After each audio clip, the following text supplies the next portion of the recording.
नमस्कार दोस्तों। रोचक कहानियों की श्रृंखला में आज सुनेंगे डॉक्टर संगीता झा की कहानी कुंवारी माँ। तो आइए सुनते हैं कहानी। स्त्री का घर नहीं होता, वो तो शरणार्थी है। ये सब बचपन से सुनती आ रही थी कि बेटी पराया धन है, बेटे वंशधर होते हैं। स्त्री के पास अपना कुछ नहीं होता, ना घर, ना सरनेम, ना परिवार, ना इज्जत, ना जाति, ना धर्म। सब कुछ पुरुष का दिया हुआ। ये सब दादी कहा करती थी और यथासंभव अपने दोनों पोतों को अपनी गोदी से लगाए रहती। और ये बेचारी केवल नाम से लक्ष्मी थी। दो बेटों के बाद पैदा हुई तो पापा का दिल बाग बाग हो उठा और उन्होंने घर पर लक्ष्मी आई है कहे उसका स्वागत भी किया। दादी ने किसी तरह अपनी चार बेटियों का विवाह निपटाया था। उसके बाद बहू को देने के लिए उनके पास कुछ नहीं बचा। बेटी नाम से ही वो नफरत पाले हुए थी। इससे उन्हें इस लक्ष्मी के जन्म ने भी कोई खुशी नहीं दी। घर में दादी की उपस्थिति ने ही पूरे वातावरण को विषाक्त कर रखा था। बहू बेचारी भी अपनी बेटी को ढंग से प्यार नहीं कर पाती थी। पापा जब घर पर रहते अपनी लक्ष्मी को छाती से लगाए रहते, लेकिन घर की जिम्मेदारी और अपनी चार बहनों की शादी में लिए गए कर्ज को चुकाने के लिए हर वक्त काम में ही लगे रहते। घर के इस माहौल में बेचारी लक्ष्मी का ढंग से विकास भी नहीं हो पाया। पढ़ने की कोशिश भी करती तो अपने लड़की होने पर खीज होती। दादी लाइट बंद कर देती कि कहीं आंख में चश्मा लग गया तो फिर उनका बेटा अपने लिए दामाद ढूंढने में बर्बाद हो जाएगा। जहां सब कुछ असंभव सा जान पड़ता था, वहां किसी तरह लक्ष्मी ने जैसे तैसे बीए पास कर ही लिया। बीए के बाद टीचर्स ट्रेनिंग कर अध्यापिका बनने का मन बनाया। सब कुछ पर मन के मुताबिक कहाँ होता है। पापा बहनों की शादी का कर्ज चुकाने के बाद दोनों बेटों की महंगी पढ़ाई से जूझ रहे थे। दादी भी परलोक सिधार गई थी। इतनी विषम परिस्थितियों में जो एक चीज अटल थी, वो लक्ष्मी का अपने माँ पापा के लिए असीम प्यार। भाइयों की पढ़ाई और महंगी फीस ने पापा को लगभग खोखला कर दिया। दादी तो बेटों के मन में जहर के बीज बो परलोक सिधार गईं। दोनों भाई गरीब बाप के लाट साहब थे। जब परेशानियों को आना होता है तो एक साथ ही आती हैं, सबको चरमरा देती हैं। ऐसा ही लक्ष्मी के साथ हुआ। माँ को ब्रेस्ट कैंसर हुआ और घर में ऑपरेशन के पैसे नहीं। आए भी तो कहाँ से। डॉक्टर का कहना था जल्दी से ऑपरेशन नहीं कराया तो जान से भी हाथ धोना पड़ेगा। खाली बीए पास को नौकरी भी कौन देता। कई दिनों तक सारे इश्तहार खंगालती रही। फिर लास्ट में एक खतरनाक इश्तहार पर नजर अटक गई। वो इश्तहार लक्ष्मी के लिए नहीं, उसकी कोख के लिए था। तो इंग्लिश में, पर उसका रूपांतर कुछ इस तरह था। जरूरत है एक महिला की जो सरोगेसी कोख उधार देने के लिए तैयार हो। महिला की उम्र 25 से 30 के बीच हो। उसमें मुहमांगी रकम देने की बात लिखी थी।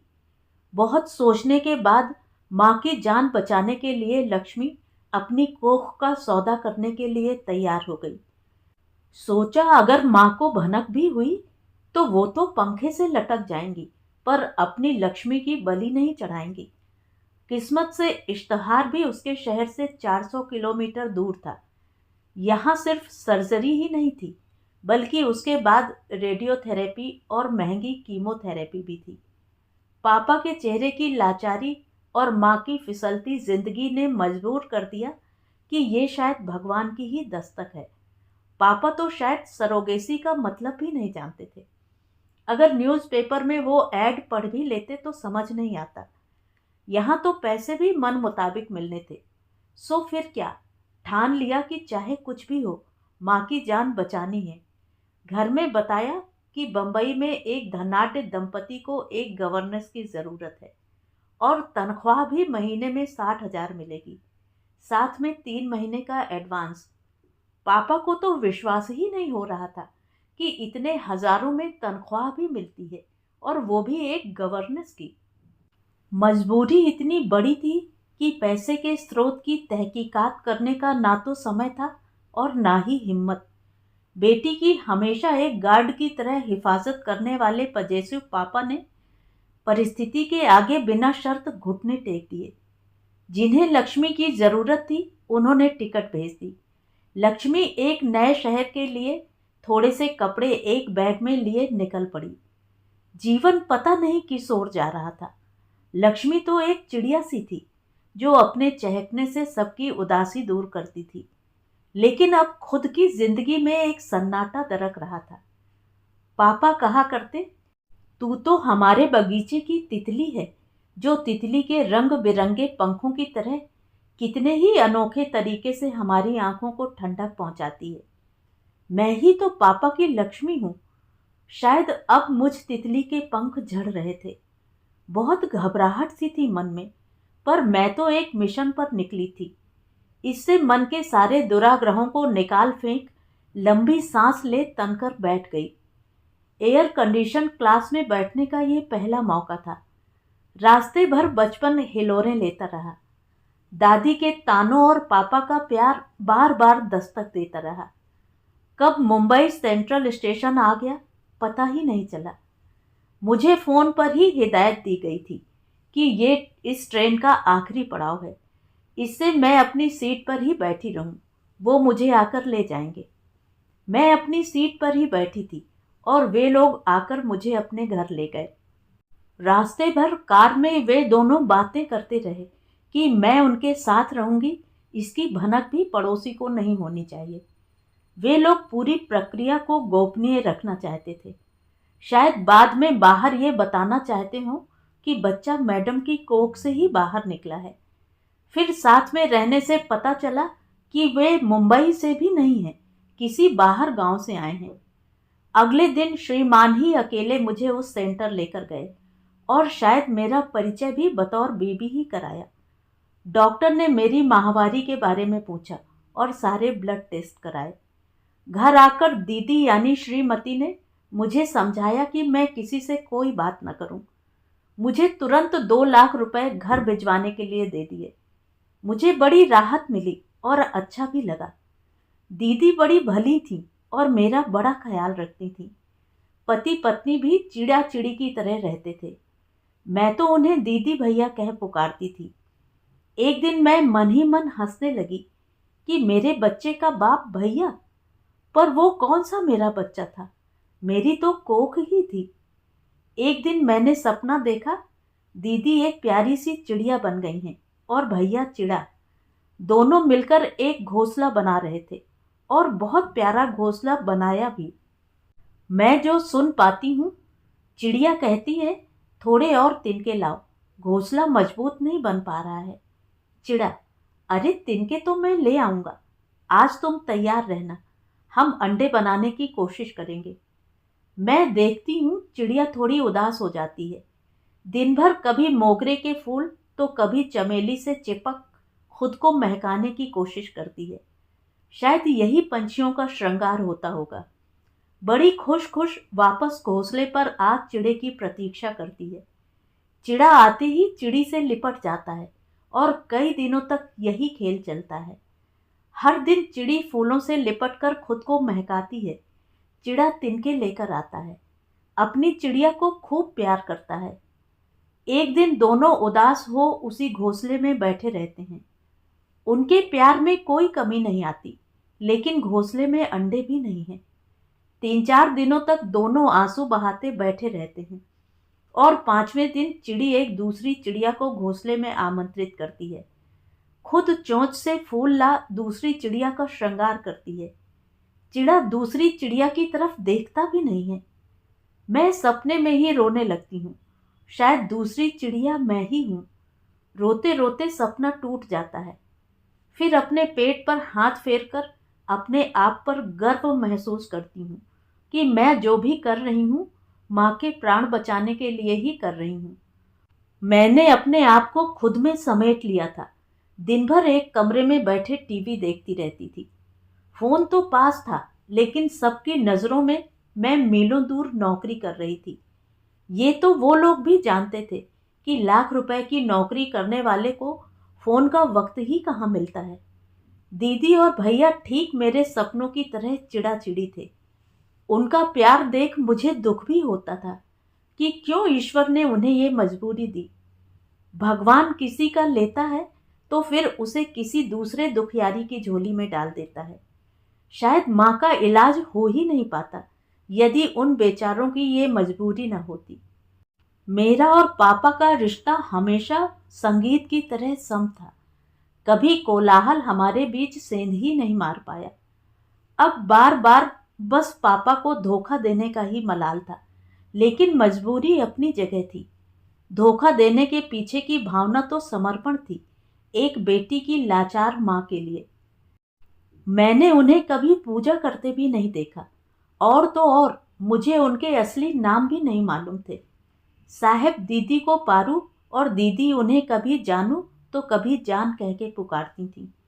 एक बार मैंने उनसे बात करने की कोशिश की तो दीदी ने बड़े प्यार से समझाया कि इसमें मेरी ही भलाई है कि मैं कुछ न जानूं, सिर्फ पैसे से ही मतलब रखूं। मैंने भी सोचा कि सचमुच इसमें ही मेरी भलाई है। वे लोग अच्छे लोग थे, वो मेरी पहचान को भी छुपाए रखना चाहते थे। पैसे वाले लोग थे, इसलिए बंबई शहर में रहने में भी कोई दिक्कत नहीं थी। आखिर वो दिन आ ही गया जिस दिन का उन्हें बेसब्री से इंतजार था। मुझे फर्टिलिटी सेंटर जाना था। वहां मुझे उन महाशय के शुक्राणु इंजेक्ट करवाए जाने थे। शुक्राणु के नाम से ही बहुत सारी कल्पनाएं जहन में दौड़ने लगीं। बायोलॉजी में पढ़ा था कि ओवम तो स्त्री के गर्भाशय में एक ही होता है, पर पुरुष के वीर्य में शुक्राणु लाखों की संख्या में होते हैं। मतलब कुल मिलाकर विधाता ने गजब का स्वयंवर रचा है। एक ओवम और 50 लाख से ज्यादा स्पर्म बेचारे हाथ में माला लिए शर्माती मोटी दुल्हन ओवेरीज से निकलकर फैलोपियन ट्यूब की तिरछी मिर्ची गुफाओं जैसे रास्ते में छिपकर बैठ जाती है। इन लाखों स्पर्म के लिए सिर्फ 5 इंच की दूरी विश्व की सबसे बड़ी बाधा दौड़ बन जाती है। पहला हर्डल वेजाइना का एसिडिक वातावरण। आधे दूल्हे तो अपनी वरमाला के साथ वहीं शहीद हो जाते हैं। कुछ तो सिपाहियों की तरह अपनी पूंछ मटकाते आगे बढ़े चले जाते हैं। जो बच गए आगे बढ़ रहे हैं। उन्हें अब गर्भाशय की दीवार के दुर्गम मोड़ों को पार कर अपनी फैलोपियन ट्यूब में छिपी मोटी सी दुल्हन ओवम तक पहुंचना है। रास्ते में लाखों की संख्या में स्पर्म परवान चढ़ते जाते हैं। केवल कुछ ही फैलोपियन तक पहुंच पाते हैं। वहां भी सृष्टि की सबसे बड़ी भूल भुलैया है। 2 फैलोपियन ट्यूब की गुफाएं। जाएं तो जाएं कहां? आधे तो गलत सुरंग में, यानी बिन दुल्हन की फैलोपियन ट्यूब में पहुंचकर मर जाते हैं। एक ही शूरवीर स्पर्म है जो ओवम को भेद कर एक नए जीवन का निर्माण करता है। बाप रे, कल्पनाओं ने कहां से कहां पहुंचा दिया। जीवन इतना जटिल रहा था कि अब तक किसी पुरुष को लेकर कभी ऐसा ख्याल भी नहीं आया। अब शुक्राणु याद आ रहे थे। मन ही मन मैं हंसने लगी। मैं भैया दीदी के साथ बॉम्बे के उस पॉश इनफर्टिलिटी सेंटर पहुंची। वहां इतने सारे लोगों को देखा। नजर तो नजर है। मेरी नजर ढूंढने लगी किसी सेलिब्रिटी को। सुना था कि आमिर खान और शाहरुख खान ने भी सरोगेसी का सहारा लिया था अपने बच्चों को पैदा करने के लिए। उन्हें भी मेरे जैसी कोई बेचारी मिल गई होगी। अचानक जोर की आवाज सुनाई दी। क्या हुआ? क्या सोच रही हो? सामने देखो, गिर जाओगी, बड़ा सा पत्थर है। अंतरात्मा से आवाज आई, गिर ही तो गई हो। क्या करने जा रही हो? जो कभी न देखा न सुना। अपने आप को संभालकर मैंने जवाब दिया, डर लग रहा है दीदी, इससे सामने देख नहीं पाई। यहाँ मेरी पहचान पायल के रूप में थी। भैया ने अपना नाम डेनियल लिखवाया। मैं डर गई। मन ही मन अपने करोड़ों देवी देवताओं को याद कर क्षमा मांगी। हे भगवान, मैं लक्ष्मी ब्राह्मण कन्या एक क्रिस्तान के बच्चे को जन्म दूंगी। रहम करो हे प्रभु। मेरा खून लेकर फिर मुझे वहां बेंच पर बैठ प्रतीक्षा करने को कहा। इस बीच दोनों पति पत्नी वहां से उठकर बाहर चले गए। मन ने कहा शायद अपनी पहचान छुपाने के लिए ऐसा कर रहे थे। तभी किसी जूनियर डॉक्टर की जोर की आवाज आई, patient number 10, all reports normal, blood group B positive, we can take her. बड़ी डॉक्टर ने उसी जूनियर डॉक्टर को ऑर्डर दिया, अरे हस्बैंड को बुलाओ, स्पर्म कलेक्ट करना है और पेशेंट को प्रोसीजर रूम में ले लो, ओव्यूलेशन चेक करना है। मुझे काटो तो खून नहीं, इन लोगों का तो रोज का काम है। मेरी तो जान सूखी जा रही थी। तभी किसी ने आकर मेरा हाथ दबाकर ढाढ़स दिया। सर उठाकर देखा तो दीदी थी, लगातार मेरे बालों को सहलाने लगी। तभी वही जूनियर डॉक्टर जोर से चिल्लाई, परफेक्ट ओव्यूलेशन, बस कभी भी हो सकता है।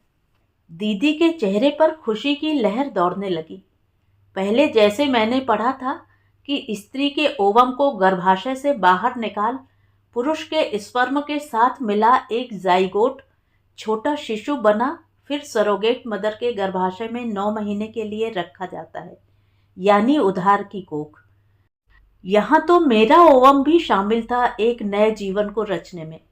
मतलब मैं न केवल सरोगेट बल्कि सचमुच की मां बनने वाली थी। दिल में एक टीस सी उठी और खुद को देवकी सा मजबूर पाया। फिर वहीं टेबल पर लेटे लेटे फिर से चिड़िया बन गई। मेरे सपनों का प्रिंस चिड़ा, जिसने अपना चेहरा रुमाल से ढका हुआ था, पास आया, मुझे सहलाने लगा। कहता है, चल उड़ चलें, कहीं आशियाना बनाते हैं। मैंने कहा, मैं मजबूर हूं प्रिय, मेरे पैरों में बेड़ियां हैं जो किसी कंस ने नहीं, मैंने खुद ही अपने पैरों में बांधी है। पूरी कीमत वसूली है मैंने इन बेड़ियों की। मैं भूल गई कि मैं कहाँ हूं और जोर जोर से रोने लगी। दीदी का चेहरा उतर गया और थोड़ा गुस्सा भी उनके चेहरे पर झलकने लगता है। थोड़े प्यार और थोड़े गुस्से से मुझे डांट लगाई, what is this Payal, you know everything right, फिर ये रोना धोना क्यों? सॉरी दीदी, सॉरी, मैंने रोते रोते कहा। उधर सपनों का प्रिंस चिड़ा बना मुझे रोते देख कहता है, तेरा कुछ नहीं हो सकता, चल उड़ चलें कहीं सपनों की दुनिया में। किसी तरह मन को समझाया कि किसी गैर मर्द के स्पर्म से अपने ओवम का मिलन कराना शायद मेरी नियति थी। 4-5 जूनियर डॉक्टर मुझे घेर कर खड़े हो गए। मुझे दोनों पैरों को दूर दूर फैलाने को कहा गया। एक डॉक्टर के हाथ में सिरिंज थी और उसके अंदर सफ़ेद तरल लिक्विड था। मैं समझ गई, जिस दिन के लिए हर लड़कियां इतने सपने संजोए रहती हैं, मेरे साथ वो सिरिंज कर रही थी। मैं कुंवारी थी सही मायनों में। इससे डॉक्टर को भी तरल वजाइना के अंदर डालने में मुश्किल हो रही थी, जबकि मेरे ओवम के स्वयंवर के लिए तैयार लाखों दूल्हे इस सिरिंज में भरे हुए थे। जूनियर डॉक्टर झुंझलाकर बोलती है, it is very tight, I am not able to push it inside. Senior doctor चिल्लाई, अप्लाई फोर्स। जब जूनियर डॉक्टर से हुआ नहीं तो सीनियर ने कमान अपने हाथ में ले ली। दीदी ने धीरे से उनके कान में कुछ कहा। अब उन्होंने जूनियर डॉक्टर को डायलेटर लाने को कहा। मैं तो डरी हुई थी। दीदी मेरा हाथ पकड़े बार बार रिलैक्स रिलैक्स बोलती जा रही थी। डॉक्टर ने जैसे ही डायलेटर एक तरल पदार्थ में लपेटकर अंदर डाला, मैं जोर से चिल्लाई। दीदी और डॉक्टर दोनों ने मेरा हाथ पकड़कर मुझे ढाढ़स दिया और मुझसे बातें करते हुए ही सारी प्रक्रिया पूरी हुई। मुझे थोड़ी देर वहां लेटे रहने का आदेश मिला हुआ था। मैं फिर अपनी दुनिया में अपने चिड़े के पास पहुंच गई। सारा अतीत ताश के पत्तों की तरह दिमाग में फेंटने लगा। दुनिया कहाँ से कहाँ पहुंच गई। विज्ञान ने हमारी अनुभूतियों को पूरी तरह खत्म कर दिया। कब ओवम और स्पर्म का मिलन हो एक नई जिंदगी का जन्म होता है, इसका पता तो माँ को कभी चलता ही नहीं। वो तो जब माहवारी नहीं होती, सुबह सुबह उल्टियाँ होनी शुरू होती हैं, पेशाब का टेस्ट होने के बाद पता चलता है कि अब गर्भ में एक नई जिंदगी पल रही है। यहाँ तो मैं आम माँओं से अलग स्पर्म ओवम का मिलन करवा रही थी। मेरी इस उपलब्धि पर जश्न दूसरे मना रहे थे और मैं एक अंधी गुफा में फंसा फंसा महसूस कर रही थी। पूरे दिन मेरी कल्पनाओं में शुक्राणु एक लिसलिसे पदार्थ में सने मेरे अंदर रेंगते रहे। सपने में मेरा चिड़ा मेरे पास आया और प्यार भरे इशारे करने लगा। मैंने रोते हुए कहा, जाओ दूसरी चिड़ी ढूंढो, मैंने तो अपने आप को बेच दिया है। वो बड़े प्यार से मेरे सर को सहलाते हुए कहता है, कोई बात नहीं, तुम्हारी आत्मा अभी भी पवित्र है, शरीर तो मिट्टी का बना है। तुम महान हो, माँ के लिए इतना बड़ा बलिदान। सालों से अपने अंदर दबाए एहसासों, अनछुए अनुभवों को यूं कुर्बान करना कोई सहज तो नहीं है। ऐसे ही सपनों से ही अपने को समझाया और जीवन को हालातों पर छोड़ दिया।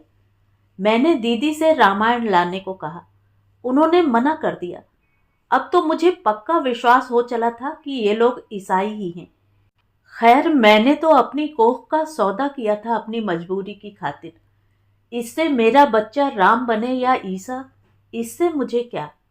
मेरी कोख तो ट्रेन की तरह थी, जहां मेरा अपना बच्चा एक मुसाफिर था जो मेरे पास सिर्फ 9 महीने। मैं भी तो कुंती की तरह कुंवारी माँ, और ये मेरा कर्ण, जिससे मैं पैदा करने के बाद कभी न मिल पाऊंगी। मेरे इस बलिदान का असर घर पर दिख रहा था। फोन पर पापा अब काफी खुश लगते थे, माँ जो ठीक हो रही थी। मेरी मजबूरी जान मेरी कोख के सौदागरों ने मुझे कॉन्ट्रैक्ट से कहीं बहुत ज़्यादा पैसा भी दिया था घर भिजवाने के लिए। समय गुजरने लगा। ठीक 1 महीने बाद मुझे सुबह सुबह उल्टियाँ होने लगीं। दोनों पति पत्नी बड़े खुश दिखने लगे। मुझे समझ ही नहीं आता था कि इस नए मेहमान के आने की खुशी मनाऊं या जिंदगी बर्बाद होने का गम। ज़हन में तो वही पुरानी मान्यताएं भरी थीं। कुंवारी माँ, छी छी, मुंह काला करो।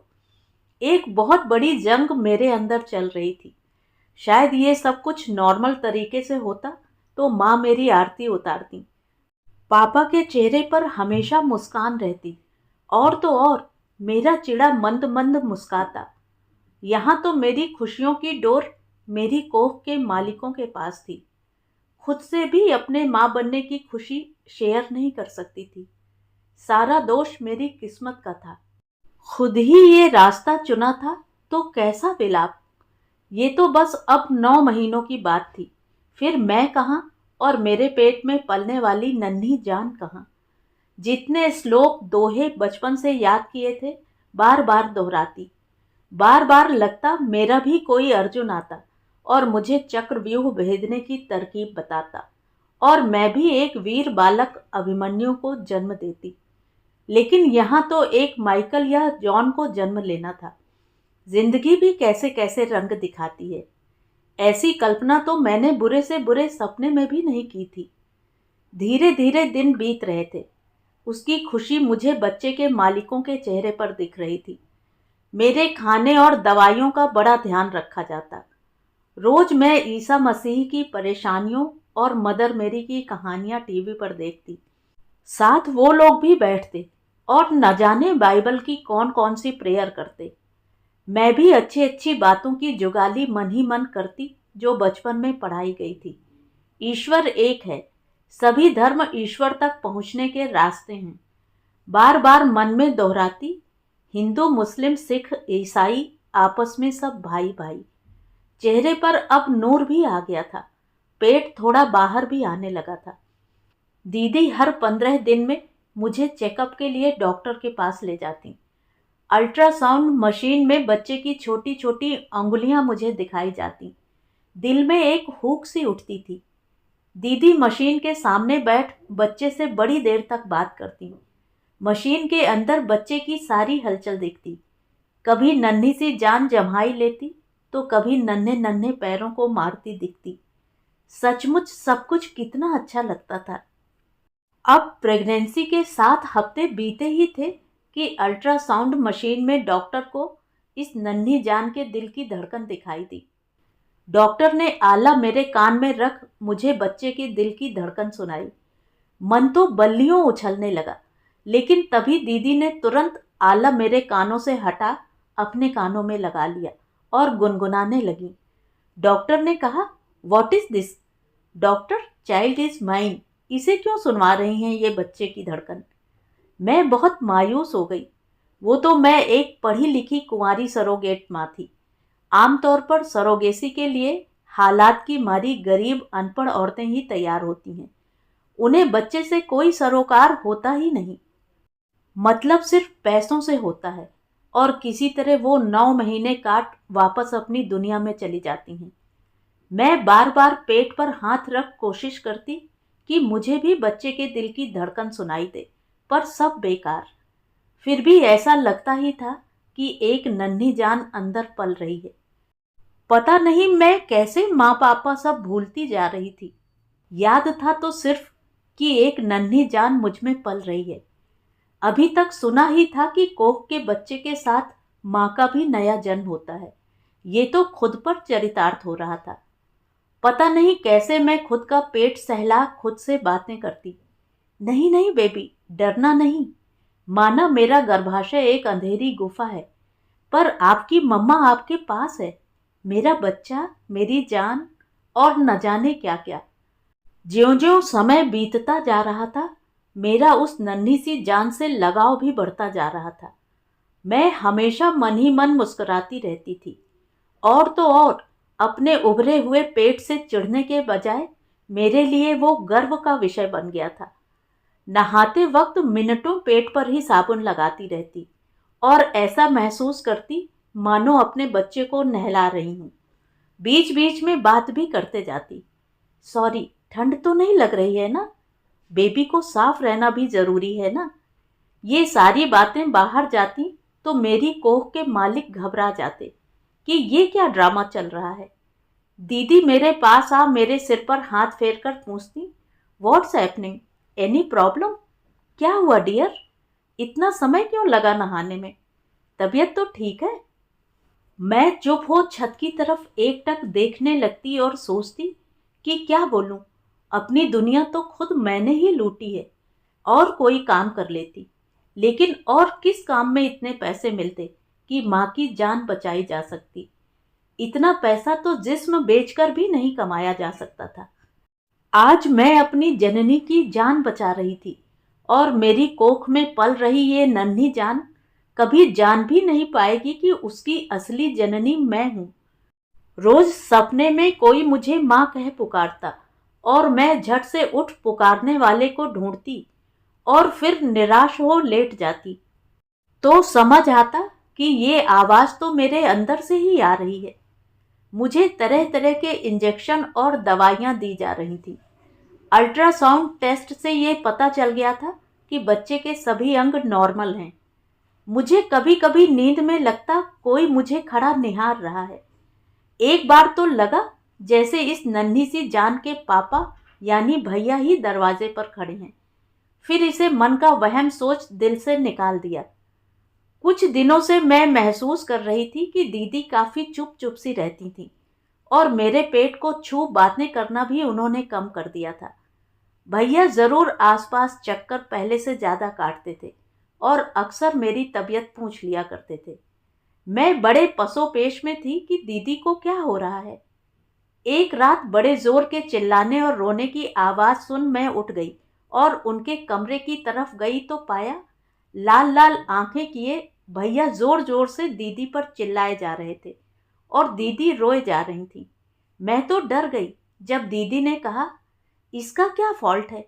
ये तो इनोसेंट है, प्लीज इसका तो ध्यान रखें। मैं तो ऊपर से जैसे नीचे गिर गई।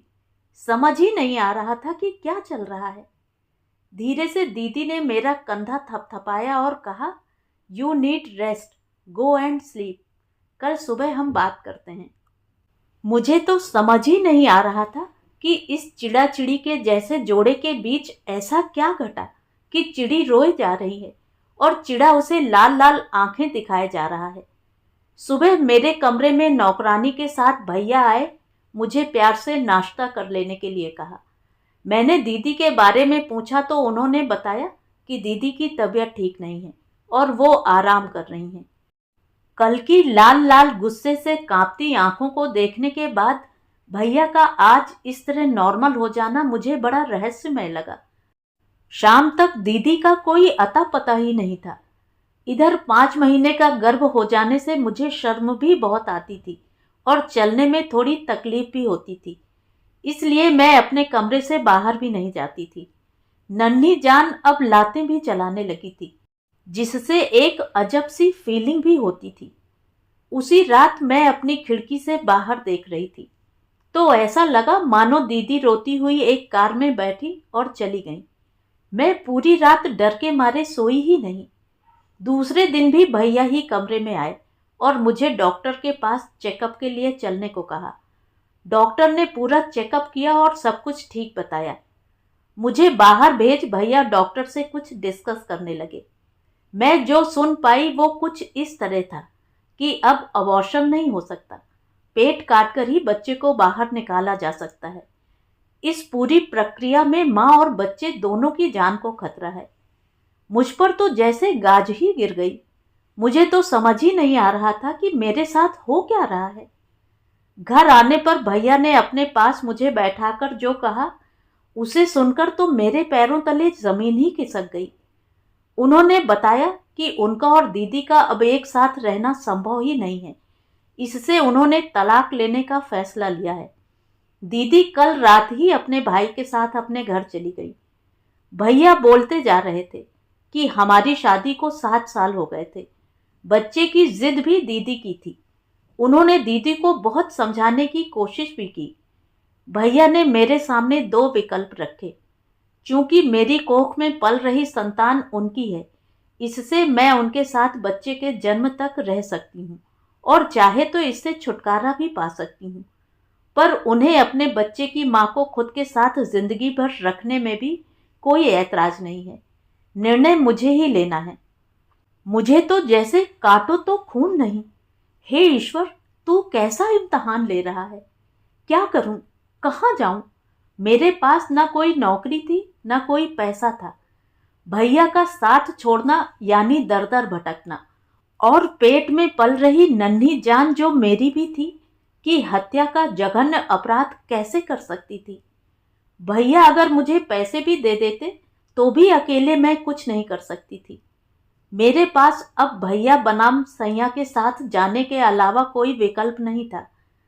अब मुझे अपनी नहीं, अपनी कोख में पल रही इस नन्ही जान की परवाह थी। बड़ी देर तक पसोपेश में रही। तभी थोड़ी देर आंख बंद कर कल्पना की कि मैं अपने घर पहुंच गई। मुझे सबसे ज्यादा लाड़ करने वाले पापा जोर जोर से चिल्लाने लगे, किसके साथ मुंह काला किया? शर्म आ रही है मुझे तुम्हें बेटी कहते हुए। क्या मुंह दिखाएंगे हम दुनिया को?